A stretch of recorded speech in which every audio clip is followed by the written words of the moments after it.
There is a particular kind of silence that belongs only to abandoned places. Not the silence of wilderness, which is full of wind and movement and the small sounds of living things. This is the silence of absence, of streets that were once filled with voices, of buildings that once held heat and argument and ambition, now standing empty against a sky that has forgotten they were ever there. Walk through the American West today, and you will find them, if you know where to look.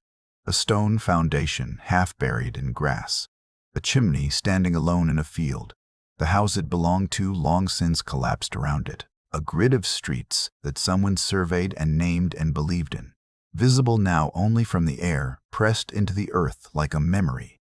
The land has almost finished forgetting. These were towns, real towns. Some of them had newspapers and churches and hotels and schools. Some of them had populations of several thousand people at their peak, larger than many towns that still exist today. They had mayors and merchants and doctors and lawyers and men who built houses they expected their grandchildren to inherit. Within a decade, most of them were gone, not destroyed, not burned, not swept away by flood or buried by avalanche, though some met those ends. Most of them simply emptied. The people left. The buildings followed. The land took back what it had briefly been asked to give. The question of why this happened, why so many frontier towns that seemed at the moment of their founding like permanent features of the American landscape turned out to be temporary as a tent, is one that contains more practical wisdom than it might appear to, because the forces that built these towns and then unmade them were not mysterious. They were entirely predictable, and the people who lived through the disappearance of their towns, who watched the streets empty and the buildings fall dark, could have seen it coming if they had known what to look for. Most of them did not know what to look for. That is the lesson, and it is worth examining with some care. The founding of a frontier town in the American West followed a pattern so consistent that it might almost be described as a formula. Someone found something: gold, silver, a railroad junction, a particularly good stretch of grazing land, a river crossing that every wagon had to use. Word spread. People came. Merchants followed the people, because merchants go where people are. The merchants needed buildings, so builders came. The builders needed supplies, so supply lines were established. The supply lines needed management, so administrators arrived. Within months, sometimes within weeks, what had been empty land acquired the full apparatus of a functioning town. This process was genuinely impressive. The speed with which frontier communities assembled themselves from nothing, the organizational energy, the entrepreneurial ambition, the willingness to build in difficult conditions with limited materials, was one of the authentic achievements of the westward expansion. Towns that would have taken decades to establish in an older, more cautious civilization appeared on the frontier in a season. But the speed that made frontier town founding so remarkable was also the source of its most consistent weakness. A town that could be built in a season had been built with seasonal thinking. It had been built around a single resource, a single opportunity, a single reason for people to be there. And single reasons, in the American West, had a way of running out. The gold camps of California established the pattern that the rest of the frontier would repeat, with variations for the next 4 decades. In 1848, when James Marshall found gold at Sutter's Mill, the thing that followed was not simply a rush of miners, it was the instantaneous construction of an economic ecosystem around those miners. Every person who came to extract gold from the hills generated demand for food tools, clothing, entertainment, medical care, legal services, and a dozen other things that other people could provide at considerable profit. The merchants who arrived in the gold country in 1849 and 1850 frequently made more reliable fortunes than the miners they served. Levi Strauss did not find gold. He sold durable trousers to men who were trying to find it. Sam Brannan did not pan for gold. He bought every pickaxe and shovel he could find in San Francisco, then rode through the streets announcing the gold discovery, and watched men rush to his store to pay whatever he asked. This was the fundamental economic logic of the frontier boom town.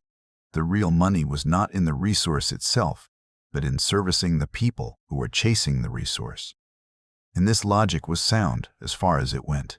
The problem was that it went only as far as the resource did. When a placer deposit played out, when the surface gold had been collected and what remained required industrial equipment that individual miners could not afford, the miners left. They went to the next strike, or they went home, or they tried farming, or they drifted.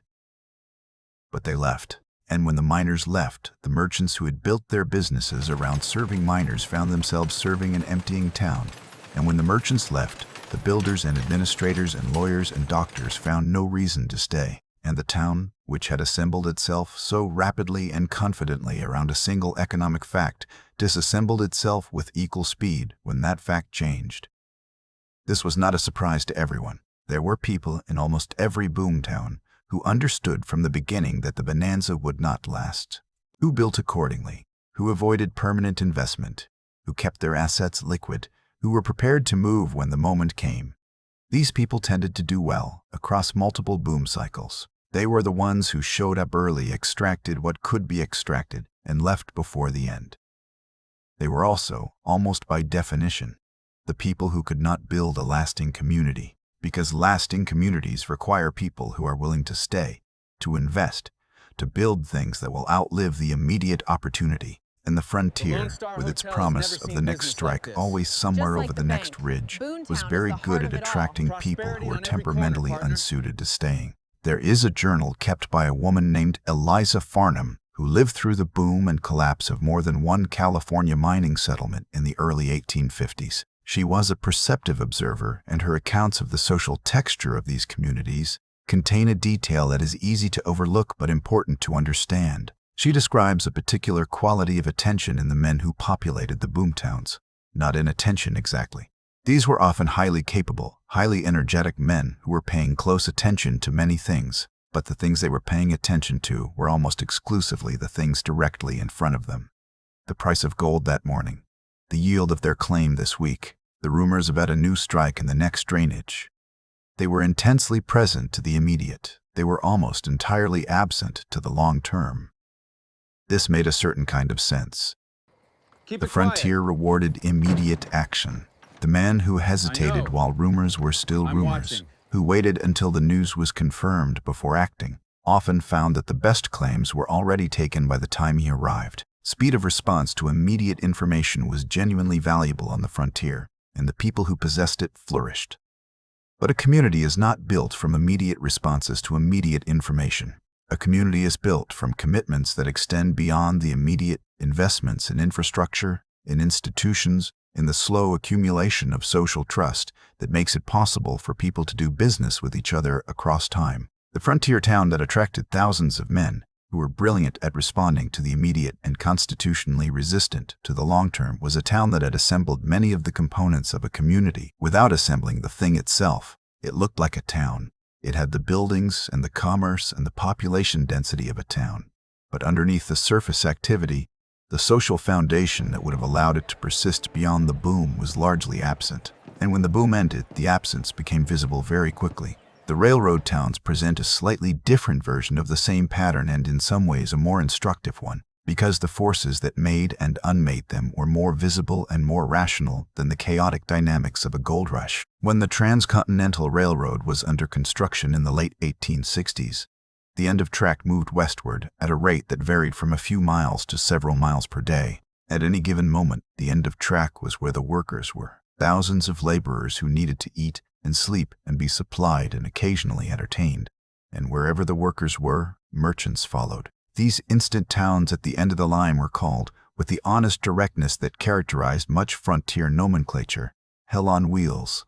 They were collections of tents and quickly built wooden structures that provided food and whiskey and gambling and other services to the railroad workers, and they moved, literally moved, loaded onto flat cars as the end of track moved west.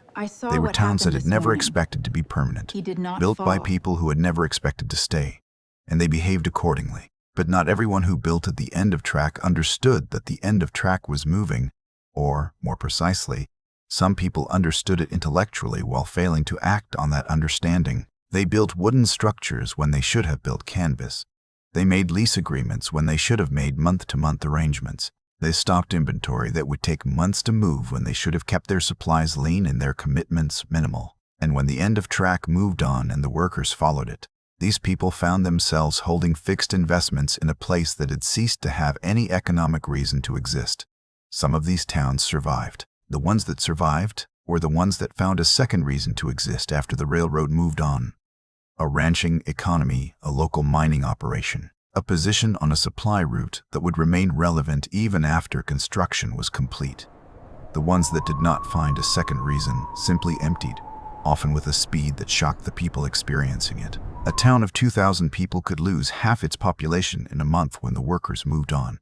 It could lose the other half in the following season. The merchants who had believed they were building something permanent watched their customers disappear and understood too late that they had built around a temporary fact and treated it as a permanent one.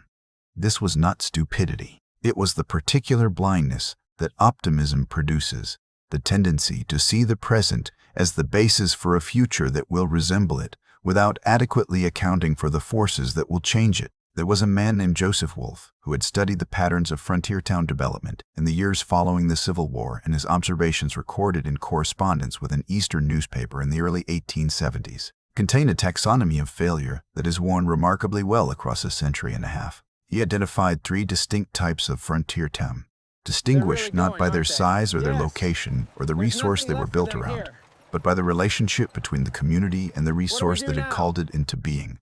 The first type he called the pure extraction town. This was a community that existed entirely to extract a single resource: gold, silver, timber, buffalo hides, and it made no provision, institutional or social or physical, for any other purpose. These towns, Wolfe observed, were the most spectacular in their rise and the most complete in their fall.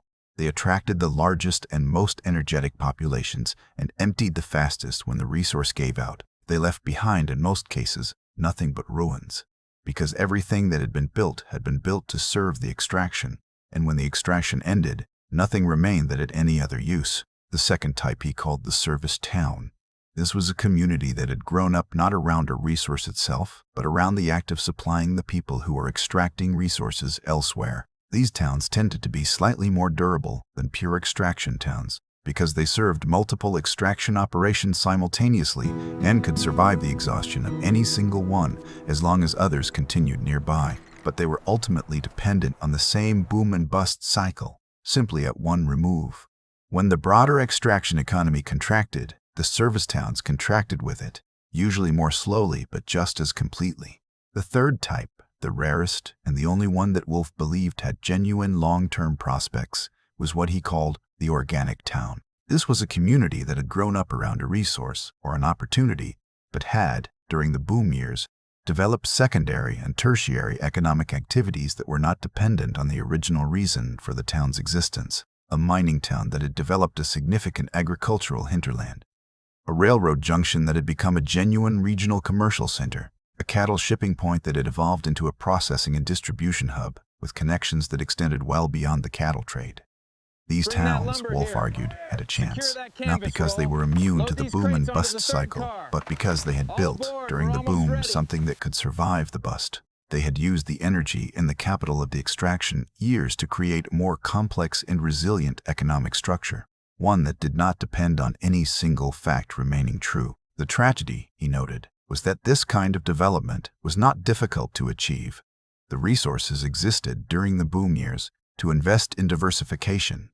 The population existed to support a more complex economy. The only thing that was consistently absent was the willingness to think beyond the immediate bonanza and invest in a future that would require the bonanza to eventually end. The social dynamics of frontier towns contributed to this failure in ways that are worth understanding separately from the purely economic ones.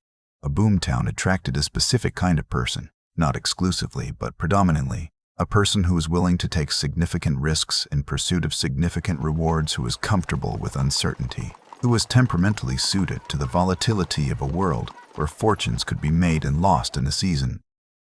This is a genuinely valuable type of person in certain circumstances. The settlement of the American West would not have happened without people who were willing to go where others were afraid to go, and build where others were afraid to build. But a community that is composed predominantly of risk-tolerant, high-volatility individuals is a community with a particular social character.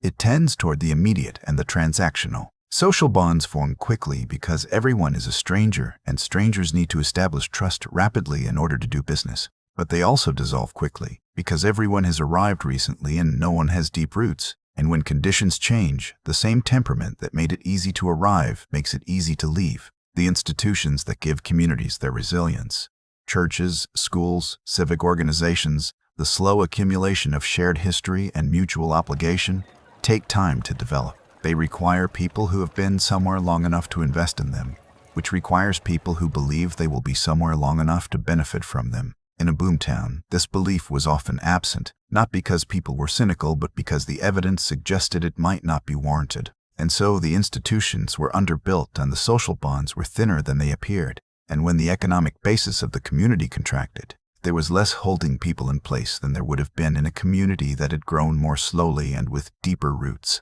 The women of the frontier towns understood this differently than the men, and their understanding is recorded with some consistency in the diaries and letters that have survived. The men who built frontier towns tended to describe them in terms of their present activity and their future potential. The newspapers of boomtowns, and almost every boomtown had a newspaper, because newspapers were cheap to establish and important for attracting investment and population, described the current state of the town in glowing terms and projected its future in terms that were frequently extraordinary.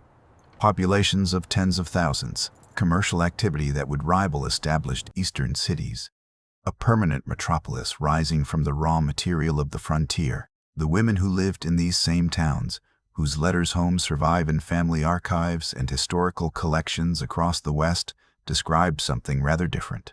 They described the provisional quality of the physical environment, the flimsy construction of the buildings, the inadequacy of the sanitation, the absence of the social infrastructure that they had known in the communities they had left behind. They described the transience of the population with a clarity that the booster newspapers never permitted themselves. And they described with a frequency that becomes striking across the body of this correspondence a persistent uncertainty about whether it was worth investing emotionally in a place that might not be there in 5 years.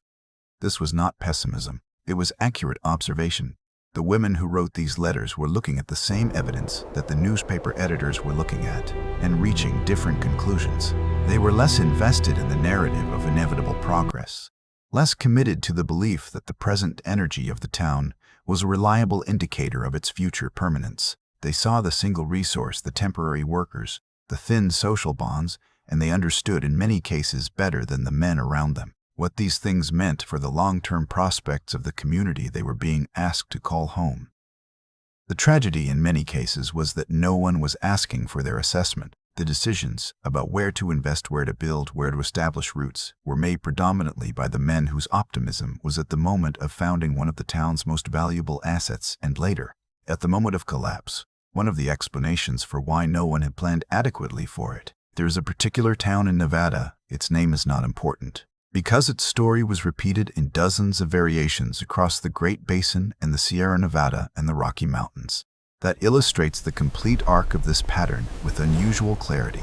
It was founded in 1863 around a silver strike that proved in its first 2 years to be genuinely substantial. The ore was rich and accessible, and the town that grew around its extraction reached a population of nearly 3,000 people within 18 months of the first discovery. It had 2 hotels, 4 saloons, a newspaper, a school, a church, and a functioning local government. By the standards of the frontier, it was a mature and established community. The mine's owners understood by 1865 that the richest ore had been largely exhausted.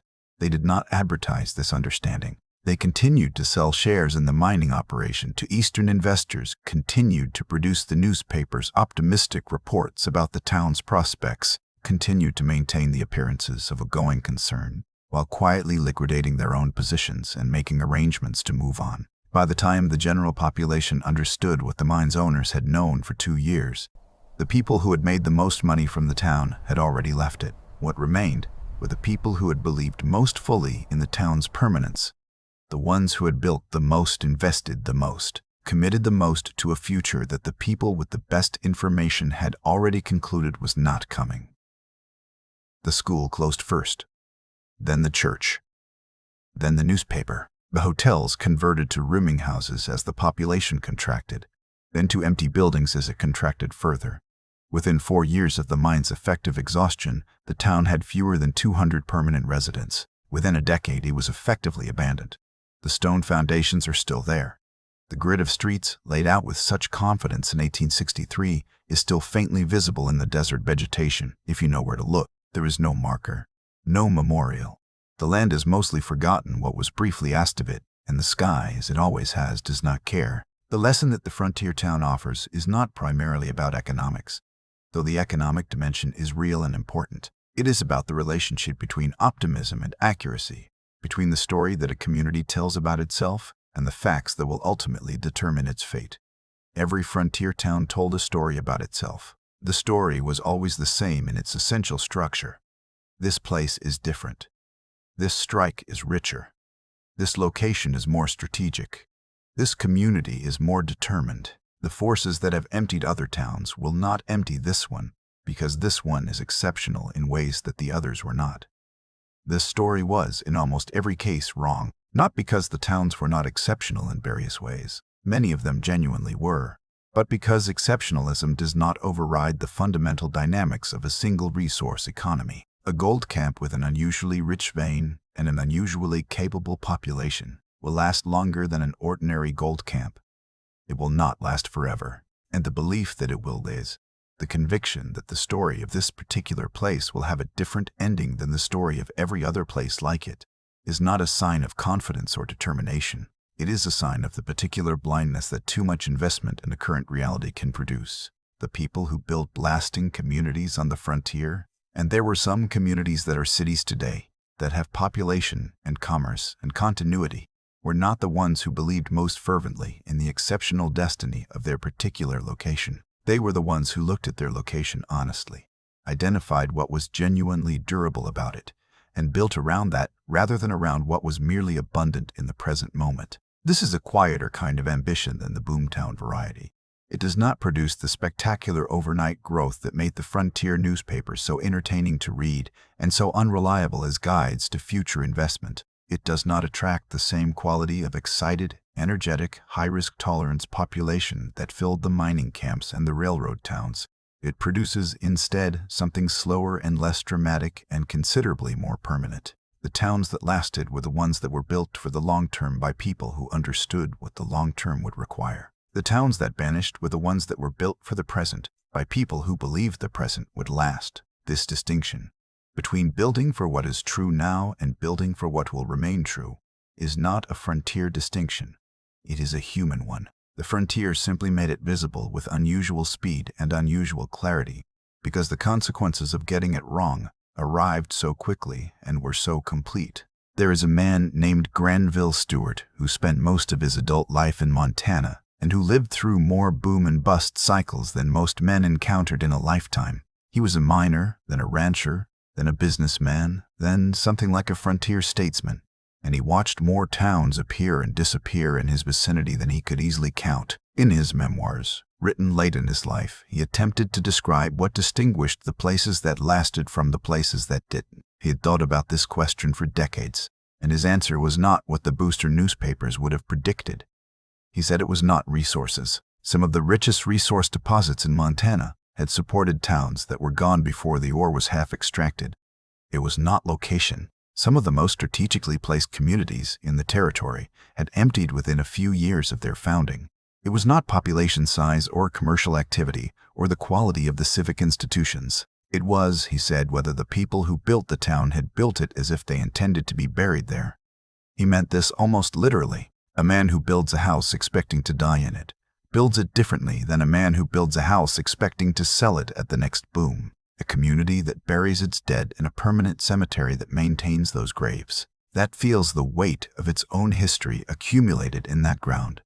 That community has a different relationship to its own future than one where the cemetery is provisional, where the graves are marked with wooden boards that no one expects to maintain, where the dead are already being left behind by the living, who expect to be somewhere else before long. The towns that lasted were the ones where enough people had decided, consciously or not, that this was where they would die, that this particular patch of ground was worth the investment of a life, that the future they were building was for themselves and their children and their children's children, not for the next buyer at the next price. This kind of commitment is not glamorous. It does not attract newspaper coverage. It does not produce the overnight fortunes that drew men from around the world to the American West. It produces instead the quiet accumulation of something more durable than wealth, a community that exists in relationship to its place rather than in exploitation of it, and that will therefore survive the exhaustion of any particular thing that place happened to contain. The abandoned towns of the American West are not primarily a story of bad luck or of natural forces beyond human control. They are a story of choices about what to build and how and for whom and with what time horizon in mind. The dust settles on everything in the end. It settles on the ruins of the towns that were built for the present and emptied when the present changed. It settles on the streets of the towns that were built for the future and are still here, still occupied, still accumulating the slow weight of a history that did not stop when the first boom ended. The difference between them was not resources. It was not location. It was not location. It was judgment. The capacity to look at what was genuinely true about a place and build accordingly, rather than building around what was merely exciting about it in the moment. The frontier is gone, but the question it posed has not gone with it. Every human enterprise that depends on a single fact remaining true is a boomtown waiting for the boom to end. Every community that builds around what is abundant now, rather than what will endure, is a town that the desert is already preparing to reclaim. The stone foundations are patient. The sky does not hurry. And somewhere in the grass, the grid of a street that someone surveyed and named and believed in is waiting, quietly, for someone to understand what it is trying to say.